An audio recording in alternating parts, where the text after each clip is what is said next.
aspectos da contabilidade. Então, vou fazer uma breve apresentação da minha pessoa, contar um pouquinho da minha história com a Halbank, tá? Então, meu nome é Renata Baltazar, sou contadora, contabilista para os jovens, que mudou até isso agora, a maneira de falar, né? Contador, contabilista, enfim. Sou formada há quase 20 anos, tenho escritório na cidade de Atibaia, meu escritório, a matriz é lá, mas atendo o estado inteirinho de São Paulo e alguns outros estados, inclusive Brasília, aqui com o Halbank. Minha história com o Anselmo começou muito engraçada, com um amigo em comum, cliente meu, que colega dele também, de contato dele, aonde tarde da noite me chamou, pedindo para ajudar numa situação que estava complicada com termos de endereço, de CNPJ e tudo mais, pediu para dar uma atenção especial, e eu falei, não, vamos lá, vamos atendê-lo. Aí ele fez uma chamada por vídeo, eu falei, uau, 9 horas da noite, uma chamada de vídeo, vamos ver o que acontece. E atendi, né? E aí começou a nossa história. E nós conversamos, tentei atendê-lo da melhor maneira possível. Em uma semana consegui resolver o que tinha que ser resolvido. Está sem som. Na verdade, Renata, você precisa contar às pessoas o que aconteceu. Pessoal, nós pegamos uma operação para poder organizar. E quando eu fiz uma live falando que nós iríamos organizar aquela operação, que era a Operação Pastor Luiz, aí os camaradas lá em São Paulo, no Brasil inteiro, que queria bater no Pastor Luiz, falar mal, vieram para cima de quem? Do Halbank, do doutor Anselmo. E aí nós descobrimos que o banco estava localizado, endereço na favela de São Paulo. E o cara pegou a foto da favela, amanhã eu vou ver se eu consigo essa foto para mostrar para vocês, e botou a plaquinha lá na frente, Halbank, pegou o CNPJ do Halbank e botou nas redes sociais, 18 bilhões de patrimônio e mostrou o barraco. No Google Maps. E aí tudo começou aí. Eu precisava de uma contadora de São Paulo para poder resolver esse problema. Um amigo meu dos Estados Unidos, Dr. Euclides, entrou em contato comigo quando viu, ele ficou com pena de mim. E disse, olha doutor, não me leve a mal, mas eu tenho um prédio em São Paulo, vou ceder para você colocar o endereço do Halbank nessa sala, pelo tempo que você quiser, sem me cobrar nada, e vou enviar a minha contadora, que é PEIMASTE das operações, uma mulher maravilhosa, que vai cuidar da mudança e operação do Halbank. Assim eu conheci a Renata.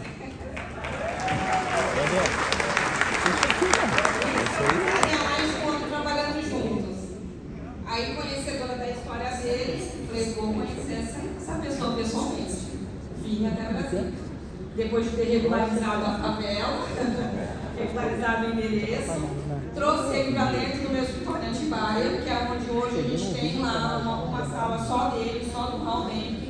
O grande problema das empresas que têm raiva da contabilidade, tem temor de contabilidade, né? Pessoa física que não liga muito, despreza. Outros confundem, você é contadora, faz muita conta, né? Matemática, ou é financeira. Então, é, né, um contexto bem complicado e bem vasto em relação à parte de contabilidade.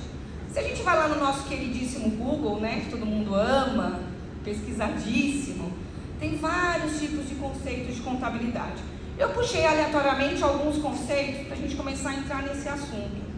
Então ali ele fala, contabilidade é a ciência que estuda, interpreta, registra fenômenos que afetam o patrimônio de uma entidade. Então eles sempre vão falar em entidades, empresas, né? A maioria. Contabilidade é a ciência que designa a totalidade dos registros numéricos realizados com o fim de determinar e ordenar de uma forma completa todos os movimentos em valores, qualidades, quantidades efetuados no âmbito da atividade de uma empresa ou entidade similar. Novamente, eles falam de empresa, né? Então, contabilidade, se você pesquisa no Google, a maioria vai sempre falar sobre a parte empresarial. Permite o controle da movimentação de patrimônio de empresas. Contabilidade é a ciência que tem por objetivo o estudo das variações quantitativas, qualitativas das entidades. Aqui já fala um pouquinho qualquer pessoa física ou jurídica que possui um patrimônio. Ela não é restrita em balanços contábeis, demonstrativos, razonetes, né? Na parte de demonstrações financeiras, déficit ou superávit, lucro, prejuízo. Não é restrita apenas às obrigações mensais e anuais. Óbvio que isso é extremamente necessário.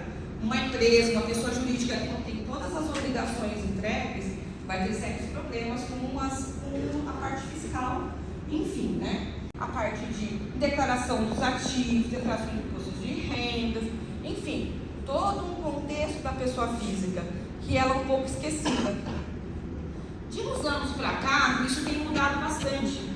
Por quê? Porque a gente, né, que trabalha nessa área, então são das operações, ou na parte contábil em si, num contexto geral, nós tivemos que nos aprimorar em vários aspectos, em vários conhecimentos, em vários assuntos. Quando há uns 4 anos atrás comecei a ter conhecimento das operações e tudo mais, realmente os números grandes, todo o contexto de operacional em si, né, os modos operantes, assustam, né, não só quem recebe e quem é o contador que vai analisar, tipo, bate pronto. Você chega lá no escritório de contabilidade, assim como foi o funcionário do Anselmo, e falar, olha, vai receber 5 bilhões nessa conta? Tá louco, né? Como assim? E a contabilidade disso? Vai pagar imposto de renda sobre isso. Então, isso é uma coisa muito, muito abrangente, mas a contabilidade tem um papel muito importante nesse sentido. Então, onde entra a questão do que a gente já falou na parte da manhã, inclusive na palestra dos ativos? A questão das operações, na questão da parte quântica, né? Então, é onde vai integralizar ali, vai unir, vai complementar a contabilidade clássica com a contabilidade quântica. Ou seja, é a pessoa jurídica, todo o contexto da pessoa jurídica, todo o conhecimento do contador, da pessoa jurídica e da pessoa física junto com a contabilidade quântica. Se a gente hoje pesquisar o que é uma contabilidade quântica, pouco vocês vão conseguir ter entendimento, poucas informações a gente vai ter, porque ainda são informações muito frescas, aprendizados muito novos, que a gente ainda está aprendendo. Nós estamos todos juntos, a parte de direito, a parte de contabilidade, administrativo, o pessoal todo das operações, né? Banco Central, Receita Federal, todos em conjunto, para aprender exatamente essa questão e para conciliar.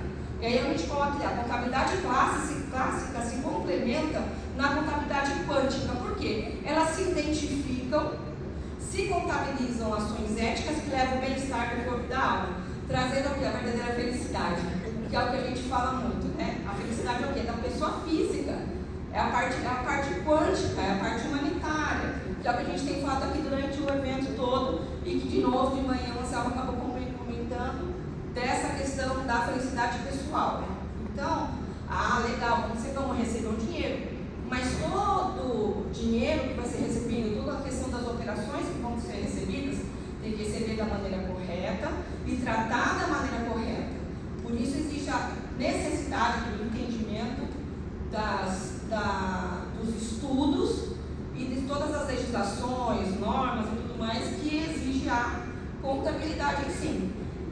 Então, o homem é um ser polivalente, eu coloquei aqui, exatamente por quê? Exatamente por isso. Porque a gente tem vários âmbitos, a gente tem vários pontos dentro da contabilidade, aonde vai interferir o quê? No homem em si, na pessoa física em si. Então, existem normativas, existem leis, existem ressalvas, existe uma série de informações aonde nós estamos captando cada vez mais, né? Vocês vão ter, acho que na sequência, uma palestra, inclusive, com o pessoal do departamento jurídico, aonde vai falar, porque não existe só a parte do recebimento. E quando eu receber, depois, o que eu vou fazer? Como a gente vai tratar isso? Como vai ser a compra futura? Como vai ser o tratamento em si? A gente tem falado muito de coaching, eu até participei acho que de 2 lives com vocês, não sei quem estava, quem participou, falando sobre holdings, que é o futuro, é o pós-recebimento das operações. É o pós, é como ajudar, é como praticar a questão toda trabalha em paralelo com o quê? Com a contabilidade. Então a gente tem falado hoje sobre o quê? Sobre vários títulos, sobre várias nomenclaturas, né? Então a gente está falando sobre operações constantemente. Beleza, legal. Mas que operações são essas? Inúmeras. Como vai ser recebido isso? De várias formas. Cada um tem um cronograma, cada um tem uma qualificação ali dentro das operações. Os projetos é a mesma coisa, os projetos humanitários, as parcerias, como vão ser feitas, quais são os detalhes, para quem eu posso ajudar, como eu posso investir, né? Os valores altos, que é o que mais assusta. Não só quem recebe, né? Quem recebe assusta porque está feliz. E o nome bem Masters, né? Que até eu ia comentar, mas de manhã o doutor Anselmo falou bem claro isso, como funciona, como não funciona.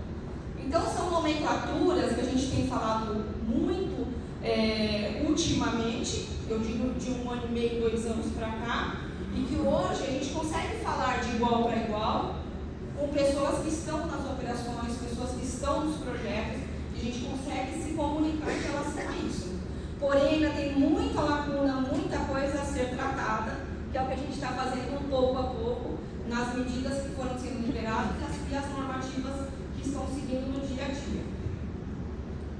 E o grande problema hoje, ou não problema, né? Mas é uma grande preocupação e é uma grande questão que nos preocupa, é a questão dentro da contabilidade em si, quando a gente falou lá na frente a contabilidade clássica, você chega dentro do escola de contabilidade hoje e vai mencionar em relação aos valores, vai mencionar em relação a esses projetos, a essas operações, fica uma coisa muito engessada em relação a tributações. Então precisamos o quê? Dos conhecimentos novamente, né? Então para isso que a gente está aqui, trabalhando em conjunto, não só eu, mas temos outros contadores, a parte jurídica está trabalhando também em conjunto. Por quê? Porque são especialistas preparados, por quê? Porque tem que ter conhecimento nas operações, conhecimento nas exceções e das regras operacionais. Porque já imaginou, você recebe um valor, 2 bilhões de reais em sua conta, e você vai numa empresa, numa contabilidade, e fala, olha, eu recebi 2 bilhões na minha conta, ele vai jogar imposto de renda de 20 e tantos por cento para você pagar. Ou ainda vai brigar que não foi recolhido na fonte, né? Então, existem algumas formas, alguns estados, algumas normas que vocês vão ouvir até nas próximas palestras, a coisa mais detalhada, de como acontecer, como vai acontecer isso, como não vai acontecer, a questão de Banco Central, a questão de Receita Federal. Então, existem algumas normativas onde vocês vão estar isentos de pagar alguns determinados impostos. E depois desse valor entrando na conta, como fazer novamente as holdings patrimoniais, as holdings familiares, as holdings mistas, que nós temos conversado muito com vocês a respeito disso. Por quê? Porque a parte tributária ela é muito diferenciada quando a gente fala de holding, né? E agora está mudando ainda mais. A gente tem tido muitas mudanças nas holdings, principalmente quando a gente vai falar de tributação na compra de imóveis, na transferência de imóveis. Inclusive está para sair agora uma outra legislação, uma outra aprovação aí de lei, na questão de TCMT, na questão de impostos pós-morte, né? Na questão de transferência de imóvel da holding para a pessoa física e vice-versa. Então isso tudo é uma análise, um estudo diário que a gente tem feito, principalmente por conta das operações, principalmente por causa desse grupo que a gente está aqui hoje e demais grupos, para a gente ter todo o conhecimento, todo o respaldo e conseguir assessorar os clientes do Halbank, conseguir assessorar todas as pessoas que estão envolvidas nas operações e definir a melhor maneira de tributação, a melhor maneira de recebimento e a melhor maneira do pós, que é muito importante. A gente não pode só pensar no agora, a gente tem que pensar no depois, de como vai ser feito, de como não vai ser feito. O cara com 50 anos poderia ter um menino de 26. Mas eu me entusiasmo com as suas perguntas, que é a realidade que você só me traz aqui, orientações para todo esse pessoal aqui. Então não pense você que está perguntando ou falando coisa abobrinha, não. Pelo contrário, o que você está falando tem muito a ver. Mas fique tranquilo que o sistema quântico veio para esse controle dentro das operações, para não trazer inflação, para que todas as pessoas que vão receber esses valores possam receber, usar, sem criar inflação no país. Ou seja, nós vamos primeiro combater a inflação, que é trabalhando com os valores normais. Segundo, não vai haver superávit, os impostos já foram retidos na fonte, todos os impostos que serão contabilizados daqui a um ano através da contabilidade de Renata e mais outros contadores, serão daqui a um ano a justificativa do que nós receberemos agora. Então essa inflação que poderia acontecer em países, não só no Brasil, ela não acontecerá, ela foi controlada. Quando se muda a moeda, como foi feito agora, passando para uma moeda digital, a gente traz o controle governamental financeiro. Entendeu? Amanhã nós temos uma pessoa que vai estar aqui no COAF falando de igual para igual, isso para que vocês possam entender. Então, se nós temos esse entendimento, a sua preocupação que seria atual, do sistema que estamos vivendo, eu falo, tranquilize-se, porque o sistema mudou. Esse sistema financeiro que nós vamos viver a partir de agora é um sistema altamente controlado, não só pelo Banco Central, mas pelo Banco Mundial. E obrigado aí por me ensinar um pouco mais aqui. Doutor, por isso que o governo não pode mexer mais nos bancos centrais, né? Existe um acordo dos países. Esse acordo não dá direito que o governo atual, nem o passado, que já estava, venha a alterar o Banco Central. O presidente do Banco Central atual só sai em 2024 e ele é de carreira dentro do banco. Então, antigamente, os governos mudavam e colocavam homens de confiança e eles faziam o que queriam. Quando o Banco Mundial, através da GESARA, que inclusive foi agora atualizada no nosso país pelo Senado Federal, entenderam isso, foi votado que aquele presidente do banco tem 4 anos, o governo que chega não pode mudar. Por isso essa loucura aí do atual governo querendo mudar o presidente do Banco Central, e isso não poderá ser feito, porque existe uma combinação dos países unidos com a GESARA, em 209 países. Ninguém muda, governo não muda, governo não interfere, não bloqueia, não tira nenhum desses valores que somos nós, que é nosso. E qualquer banco que quiser querer bloquear o seu dinheiro na sua conta fundiária, é porque, primeiro, você não é correntista do Roberto. Vai ter seu dinheiro bloqueado mesmo. Segundo, se mesmo assim o seu gerente lá do banco que você está bloquear, o dinheiro ele é digital. Sistema quântico vai e tira, desaparece da conta, sumiu, volta para a conta escrow, que é sua. Então ninguém, nunca, governo estadual, municipal, federal, não vai conseguir bloquear o dinheiro que está nas nossas contas. Fui claro? Entenderam? Mais alguma pergunta aqui? Doutor, aqui, ó. Sim, vamos concluir. Em cima da pergunta dele, poderia ser uma resposta, não pode ser. Fala aí rapidinho. Em cima da pergunta do amigo ali, não sei se poderia ser uma resposta ou se vai acontecer isso, que é o reset financeiro. E como é que funciona a questão da conta escrow, quando nós baixamos essa conta em qualquer parte do país, ou a nível internacional, nós sabemos que temos o dólar, temos o euro, temos a libra, como é que funciona para equiparar com a nossa moeda? Só concluindo para a gente agradecer a Renata e já entrar com o nosso final do evento. O reset financeiro dará na hora que for liberar essas operações. Na hora que liberar as operações será o reset financeiro, porque todo o sistema financeiro hoje já é quântico no mundo. E com essa mudança, os países, as moedas unificaram. Hoje, o dólar, o euro, o real, para o sistema quântico é uma única moeda. O valor que você coloca no Brasil e manda para fora dele, ele entra naturalmente. O valor que está fora do Brasil e vem para cá, ele vem naturalmente. Então já houve esse reset financeiro mundial. Então não haverá os bloqueios justamente por isso. Dentro do sistema quântico mundial, esses valores dessas moedas que se unificaram são digitais, então já não temos mais esse problema de bloqueio, já não temos mais esse problema do valor estar na mão dos principais bancos em qualquer lugar do mundo. E, complementando o que você falou, existe aquilo que você vai depositar, fazer, transferir, Pix aqui, e e cair em outro país. Ah, mas eu tenho dinheiro na minha conta Scroll. Qualquer lugar do mundo, em 209 países que você for, estiver, você baixa seu dinheiro. Você vai em qualquer instituição financeira em 209 países ligados à GESARA, DESARA, nos projetos de ações sociais e baixa o seu valor em qualquer lugar do mundo. Que já existe há mais de 10 anos, porém foi modificado, vieram com essa característica da operação humanitária e já está em outros países e nos procuraram para que nós pudéssemos entender o plano deles, o projeto deles. Quando eu entendi esse projeto, eu vi que estava tudo certinho naquilo que a gente precisava, sabe? Tudo que a gente estava planejando já estava ali. E nós vamos na tarde de hoje oficializar essa parceria com o Instituto Brasil Te Ama. E para falar do Instituto, do projeto, mostrar para vocês, prestem atenção que vocês vão ver a partir de agora.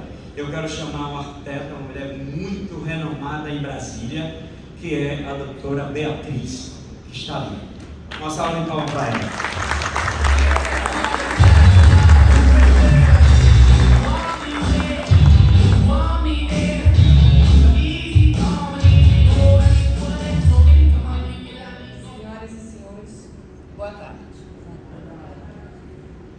Quero agradecer ao Grupo Nicoletti, na pessoa do presidente Franco Nicoletti, aqui presente, pela confiança depositada em meu trabalho, e ao Hall Bank, representado pelo Dr. Anselmo dos Santos, presidente dessa instituição, pelo trabalho maravilhoso de ajuda social às pessoas carentes do nosso país.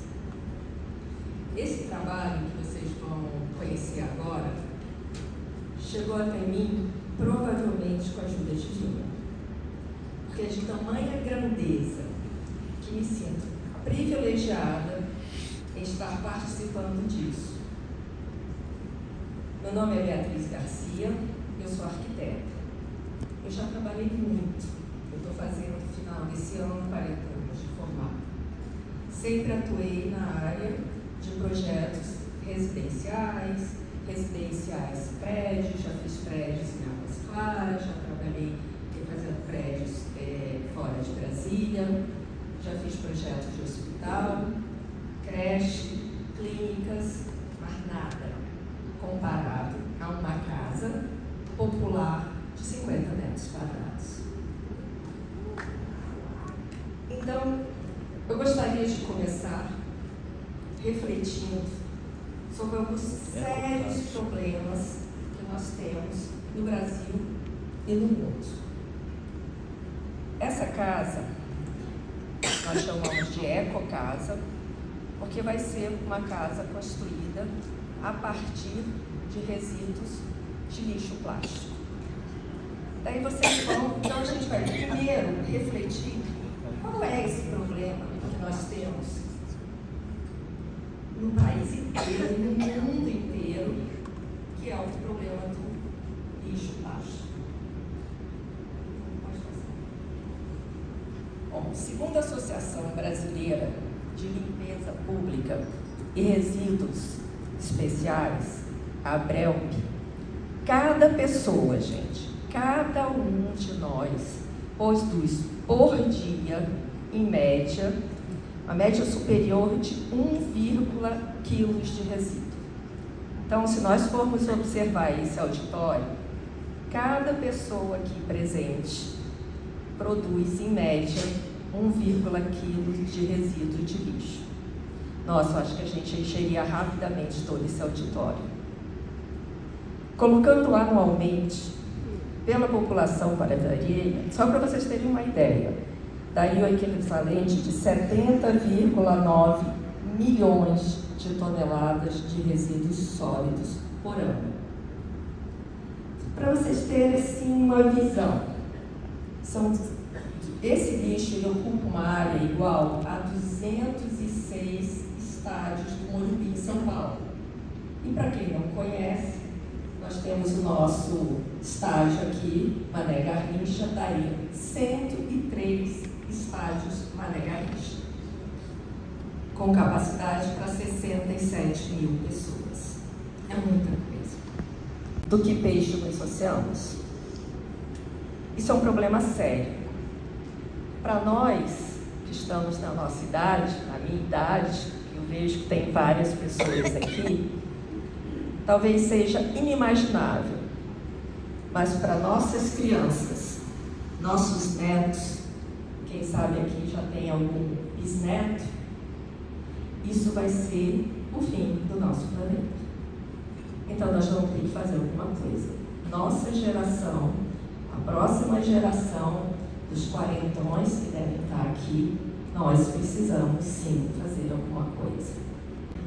Primeiro, Estados Unidos, onde eles têm, desse lixo todo, eles conseguem reciclar 34,60%. A China, eles têm um volume muito grande de lixo plástico e conseguem reciclar 21,92%. A Índia consegue reciclar 5,72%. Aí vem o Brasil.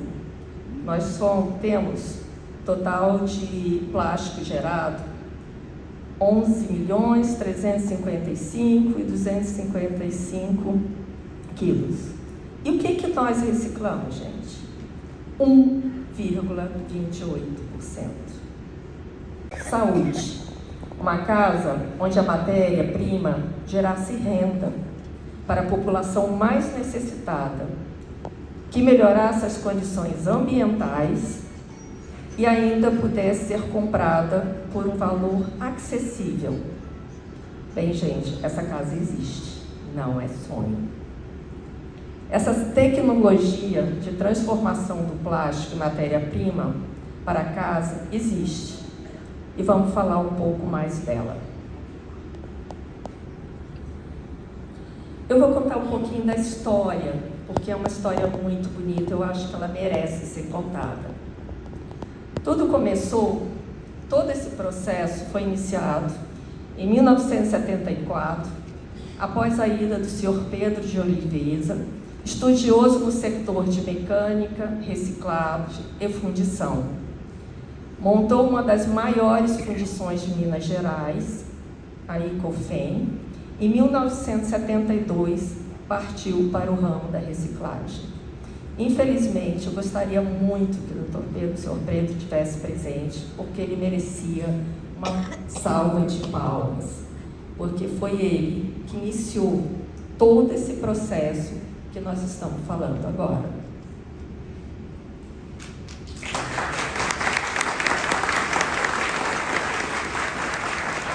Eu vou repassar para ele essas palmas, ele merece.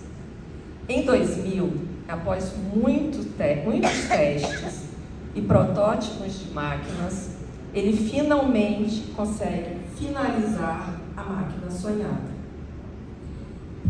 Essa aqui, gente, é a máquina. Vocês podem ver que é uma coisa muito simples, que ele construiu. Ele e o filho, ali, que infelizmente também não pôde estar presente, porque tem que cuidar do pai, né? Eles construíram e ela existe. Ela existe, ela fabrica peças, ela monta produtos. Eu vou primeiro mostrar para vocês por que a reciclagem ela é tão difícil. Primeiro eu vou mostrar para vocês o que a nossa máquina não faz, para vocês entenderem a complexidade que é todo esse sistema do reciclagem de plástico. E eu vou te dizer qual é a diferença dessa máquina que existe, daí, que é o exemplo de máquina de garrafa PET, tá? Para a atual que nós temos. Então eu vou fazer o contrário. Eu vou mostrar o que é o difícil e por que nós conseguimos, quer dizer, o Sr. Pedro conseguiu facilitar todo esse processo.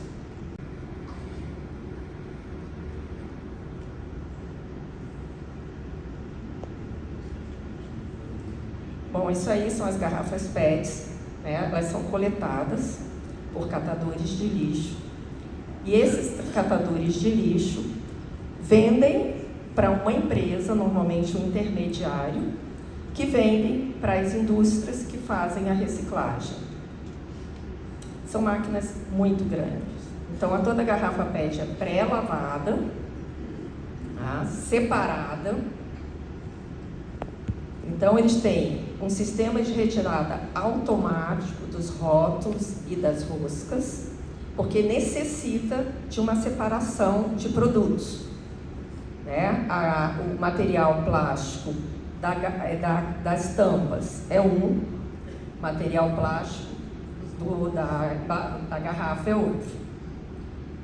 Então, é totalmente separada, tá? Separa a tampa, separa os rótulos, separa todo o produto, né? Exige muita mão de obra e elas são classificadas, tá? Pelo tipo de plástico que cada uma tem.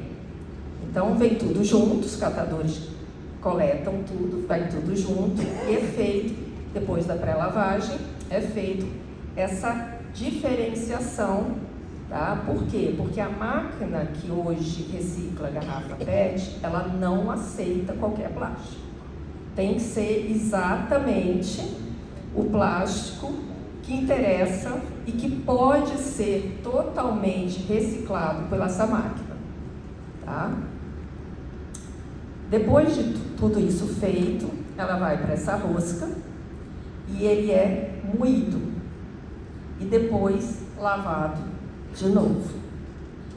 A máquina de garrafa PET, ela só aceita o plástico lavado, uma primeira lavada, a segunda lavada e separado. Limpo, ele tem que estar totalmente limpo. E aí ele é separado também por densidade. Então, para você fazer a garrafa PET, reciclar a garrafa PET, né, se ela não tiver exatamente, não for exatamente da forma que eles precisam, isso não acontece, a máquina não trabalha, gera problemas, então tem que ser feito isso minuciosamente.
Nós não queríamos fazer essa assinatura desse contrato e não estava programado o evento para isso, mas foi uma oportunidade, dentre outras, que nós vimos de oficializar esse projeto com vocês que são correntistas do Roubem, queimados, planilhados, estão envolvidos nas operações e vocês, através de vocês, dentro dos projetos de ação humanitária e de ajuda humanitária que nós temos, nós vamos construir as casas.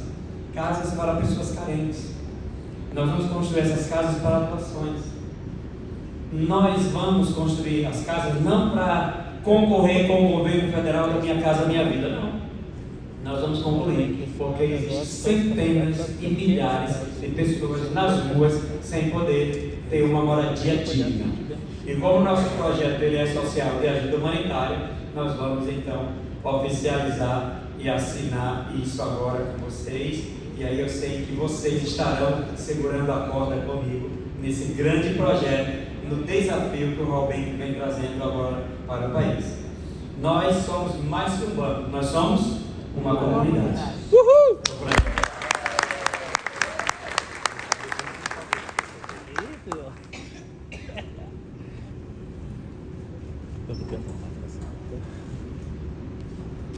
Meu, tô com a corda no pescoço.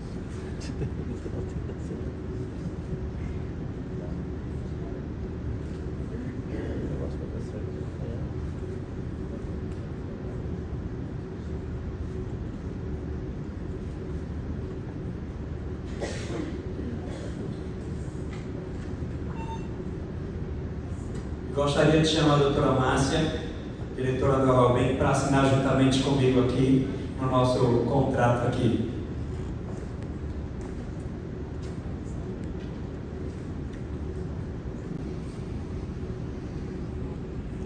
Nesse momento está acontecendo uma cerimônia, o primeiro encontro de líderes para o desenvolvimento de ajuda humanitária, assinatura para o desenvolvimento de 1000 casas populares. Isso é só o começo. Estão todos aqui nós, gestores e masters convidados, assistindo e comemorando esse grande momento. Então, sem é o pontapé inicial daquilo que está por vir no Brasil. Deus abençoe.